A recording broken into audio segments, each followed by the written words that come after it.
आज हम आपके लिए एक नई कहानी लेकर आए हैं जो जगत के पालन हर भगवान श्री हरि की पत्नी मां लक्ष्मी ने उनसे एक औरत विधवा क्यों होती है इसके बारे में पूछा था। तो चलिए कहानी शुरू करते हैं। अगर आप भी आध्यात्मिक जानकारी पाना चाहते हैं तो इस चैनल को अभी सब्सक्राइब कर लें। तो एक बार माता लक्ष्मी भगवान विष्णु से मिलने के लिए जाती है और कहने लगती है, प्रभु, जब मैं आपसे मिलने के लिए आ रही थी तो मेरी नजर मृत्यु लोक पर पड़ी। वहां मैंने देखा कि 3 स्त्रियां जो आपस में सहेली थीं, उनमें से 2 स्त्रियों विधवा होकर के दुखी जीवन जी रही थीं, जबकि एक स्त्री सुहागन होकर के अपने पति के साथ सुखी जीवन जी रही थी। प्रभु, यह बात मेरी समझ में नहीं आई, इसलिए मेरे मन में 3 प्रश्न उठने लगे। अब मैं आपसे यह चाहती हूँ कि आप मेरे तीनों प्रश्नों के उत्तर देकर के मुझे संतुष्ट करने की कृपा करें। मित्रों, इस प्रकार माता लक्ष्मी की बात को सुनकर भगवान विष्णु कहते हैं, हे लक्ष्मी, तुम मुझे अपने तीनों प्रश्नों को बताओ। मैं तुम्हें तुम्हारे प्रश्नों के उत्तर देकर के पूरी तरह संतुष्ट करने का प्रयास करूंगा। अब माता लक्ष्मी कहती है, प्रभु, मेरा पहला प्रश्न है, कौन सी स्त्री समय से पहले विधवा हो जाती है? मेरा दूसरा प्रश्न है, कौन सी स्त्री को जीवन में कभी सुख नहीं मिलता? और मेरा तीसरा प्रश्न है, कौन सी चीज ऐसी है जो एक पत्नी अपने पति को मांगने से भी नहीं देती? मित्रों, इस प्रकार माता लक्ष्मी के प्रश्नों को सुनकर के भगवान विष्णु कहने लगे, तुम जिन स्त्रियों की बात कर रही हो उनमें से 2 स्त्रियों विधवा होकर अपना दुखी जीवन जी रही है और वहीं पर एक स्त्री सुहागन होकर के अपने पति के साथ में अपना सुखी जीवन जी रही है। तुम जानना चाहती हो आखिरकार ऐसा क्यों है? तो मैं तुम्हें एक छोटी सी कहानी सुनाता हूं। इस कहानी को बहुत ही ध्यान से सुना। आधी अधूरी कहानी सुनने वालों को आधा अधूरा ही ज्ञान प्राप्त होता है, जो जीवन में कभी काम नहीं आता, क्योंकि तुम्हारे तीनों प्रश्नों के उत्तर इसी छोटी सी कहानी में समाये हुए हैं। यदि तुमने ध्यान से सुना तो तुम्हारी तीनों प्रश्नों के उत्तर तो अवश्य मिलेंगे और तुम्हें संतुष्टि प्राप्त होगी। मित्रों, माता लक्ष्मी कहती है, प्रभु, मैं आपकी बात से सहमत हूँ। आप कहानी शुरू करो। मैं कहानी को पूरी मन से सुनूंगी और जब तक आप कहानी बोलेंगे तब तक मेरा मन किसी दूसरे स्थान पर नहीं जाएगा। भगवान विष्णु कहते हैं, हे लक्ष्मी, सबसे पहले मैं तुम्हें उस स्त्री की कहानी सुनाता हूं जो सुहागन बनकर के सुखी जीवन जी रही है। जिस सुहागन स्त्री की तुम बात कर रही हो वह स्त्री एक राजा के नौकर की पत्नी है, और जिस नौकर की वह पत्नी है उस नौकर को अपनी पत्नी पर पूर्ण विश्वास और भरोसा है कि वह पतिव्रता है, जिसकी महिमा वह अपने साथियों में बार बार करता है। अब देखो, एक दिन की बात है, उस राजा के नौकर ने अपनी पत्नी की प्रशंसा इतनी की, यह बात धीरे धीरे फैलते हुए राजा के दरबार तक पहुंच गई। फिर तो राजा ने अपने नौकर को बुलाया और उस नौकर से कहा कि तुम हर किसी से कहते हो कि तुम्हारी पत्नी पतिव्रता है। क्या वास्तव में आपकी पत्नी पतिव्रता है? क्या आपको पूर्ण विश्वास है?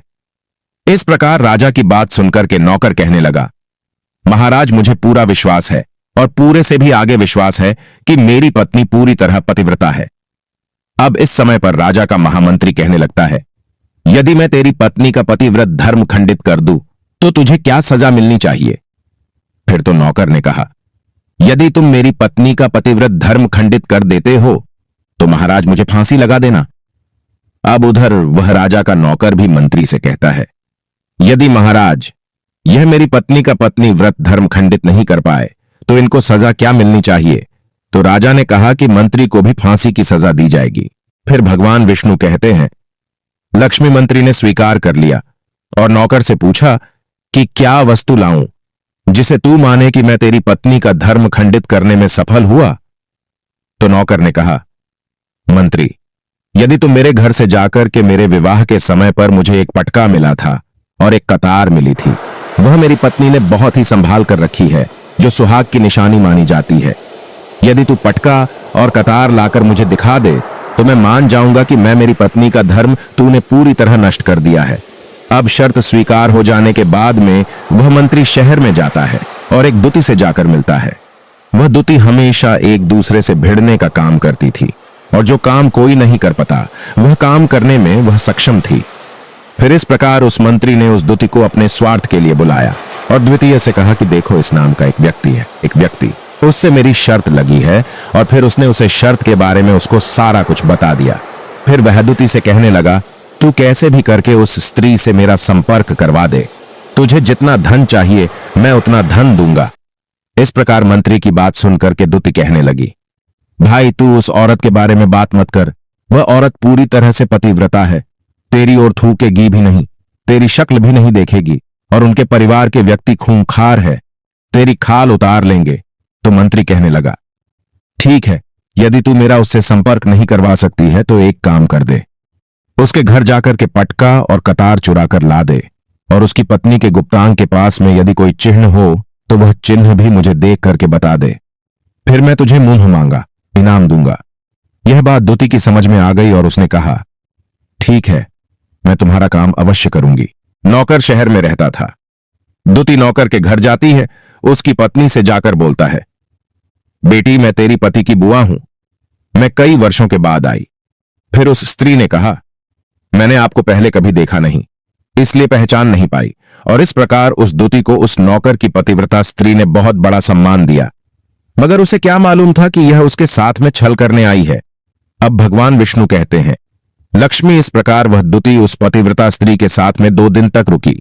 जिस समय वह स्त्री स्नान करने लगी तो दुति उठ करके उस पतिव्रता के कमर रगड़ने लगी।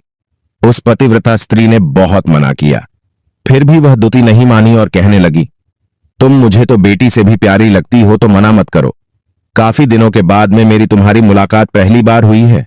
अब ऐसा कहकर के वह दुति मुख पर हाथ फिराने लगी। फिर आंखों को धोने के बहाने से उस दुति ने उसे पतिव्रता स्त्री की आंखों पर पानी मार दिया और उसे स्त्री की आंखें बंद हो गईं। इस प्रकार गुप्तांग के पास में जांघ पर तिल था जो दुति ने देख लिया, बस उसका काम बन गया।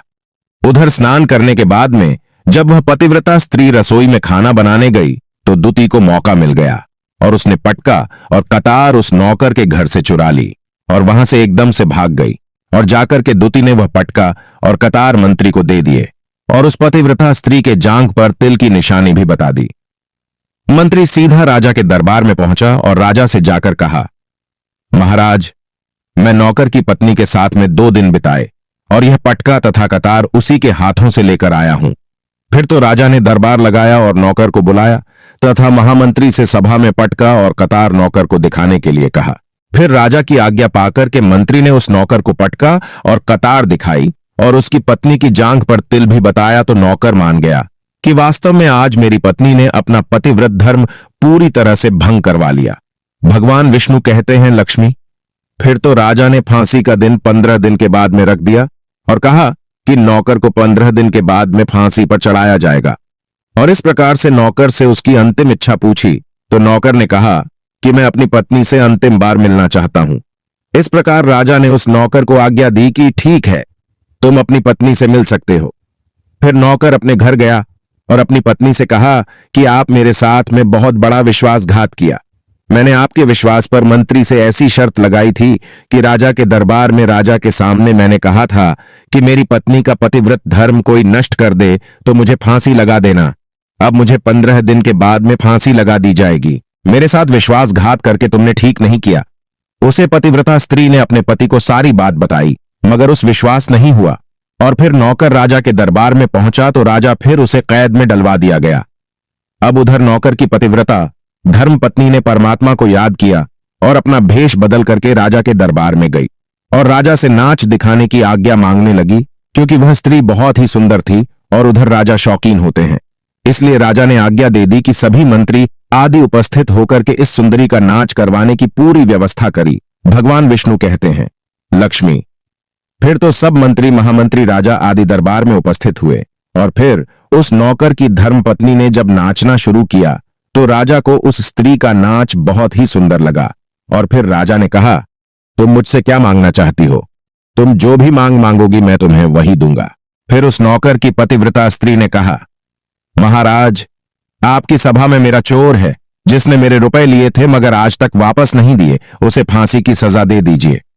अब राजा ने कहा, ठीक है, बताओ मेरे दरबार में तुम्हारा चोर कौन है, उसका नाम क्या है? मैं उसको फांसी की सजा अवश्य दूंगा।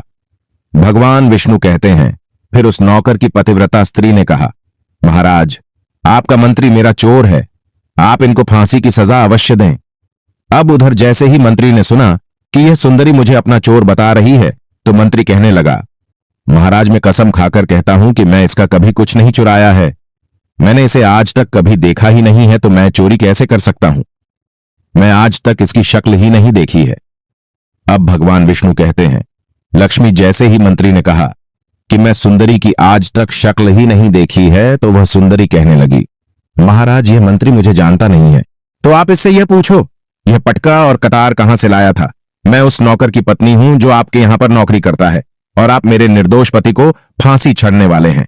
अब मैं आपको पूरी दस्त सुनती हूं। यह जो आपका मंत्री है, इसने मेरे पास में अपनी एक दूती को भेज करके मेरी जांघ के दिल का पता लगाया, और उसी ने यह पटका और कतार चुरा करके इसको ला करके दी और आपके मंत्री के द्वारा भेजी गई।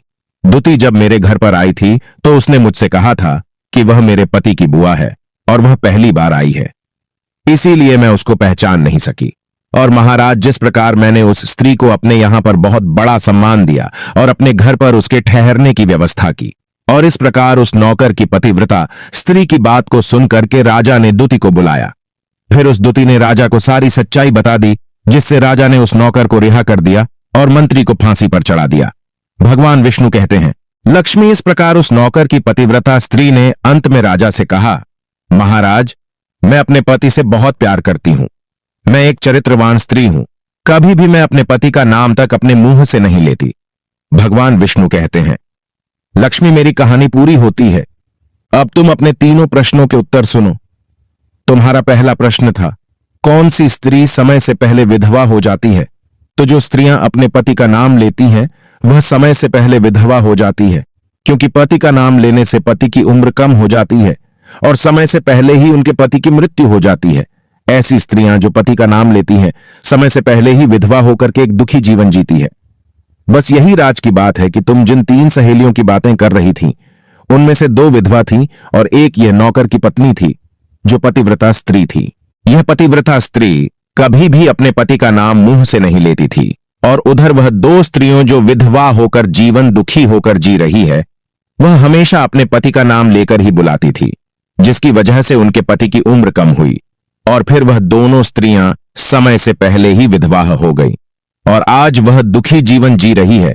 इसलिए कभी भी स्त्रियों को अपने पति का नाम अपने मुंह से नहीं लेना चाहिए। अब तुम्हारा दूसरा प्रश्न था, कौन सी स्त्री को जीवन में कभी सुख नहीं मिलता है?